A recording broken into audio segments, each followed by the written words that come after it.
অনেকে অনেক কিছুই খেয়েছো।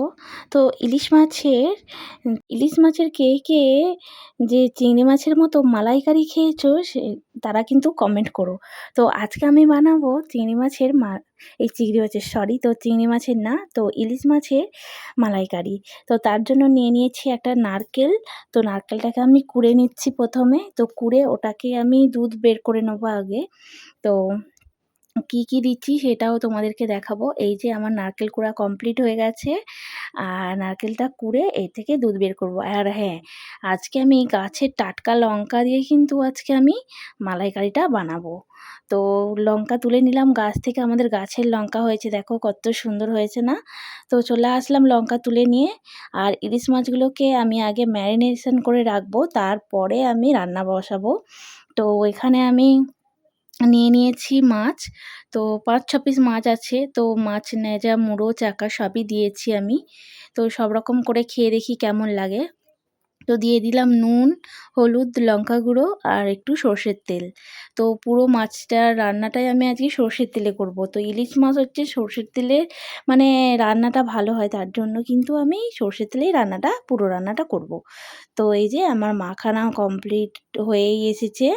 তো এই মাখানটা দেখে এত ভালো লাগছে যে কি বলবো। আর রান্নাটা লাস্টে এত দুর্দান্ত হয়েছিল যে কি বলবো তোমাদেরকে। এই যে নারকেলের দুধটা আমি বের করে নিচ্ছি। আর হ্যাঁ, আমি একটা পেস্ট করে নিয়েছি, সেটা তোমাদেরকে দেখানো হয়নি। তো এই যে পাশেই রাখা আছে মিক্সারের মধ্যেই এখনও। তো নারকেলের দুধটা বের করে নিচ্ছি। আর হ্যাঁ, সর্ষে, পোস্ত, কাঁচা লঙ্কা একসঙ্গে আমি বেটে নিয়েছি। তো বেটে নিয়ে আর দুধটাকে আমি বের করে নিচ্ছি, একসঙ্গে ওর সঙ্গে দিয়ে দেবো।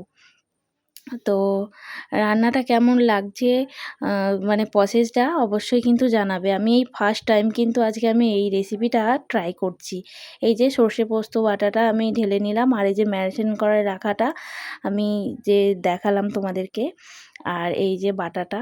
তো এখানে ভাত চাপিয়ে দিয়েছি, আর এখানে হচ্ছে আমার আজকের মাছ। এই যে মাছটা দিয়ে দিলাম কড়াতে।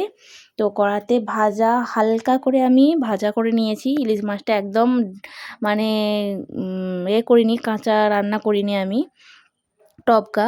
তো হালকা করে ভেজে নিয়েছিলাম। দিয়ে দিলাম আমি এই যে মশলা বাটাটা আর দুধটা একসঙ্গে মিক্স করে দিয়ে দিয়েছি। তো রান্নাটা কিন্তু আমার তো খুবই ভালো লেগেছে, আর টেস্ট কিন্তু দুর্দান্ত হয়েছে, সেটা রিভিউ দেবে আমার মেয়ে। আর আজকে জানো ঝমঝমিয়ে বৃষ্টি হচ্ছে। তো আজকে কি রান্না করেছি সেটা তোমাদেরকে বলি। তো আজকে হচ্ছে বিটের তরকারি আছে, আর মাছের তোমাদেরকে বললাম যে মালাইকারি, যে ইলিশ মাছের মালাইকারি। সবসময় চিংড়ি মাছ বলে বলে না, চিংড়ি মাছটাই হয়ে গেছে। তো মেয়ে আজকে খেয়ে রিভিউ দিবে। আর আরও তার সঙ্গে অনেক কিছুই আছে। এই যে দেখো, মেয়ে নিচ্ছে ইলিশ মাছের মালাইকারি, আর খেয়ে ও রিভিউ দেবে কেমন হয়েছে।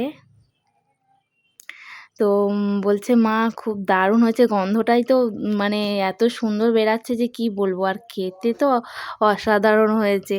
মেয়ে দেখবে বলবে, এই যে দেখো।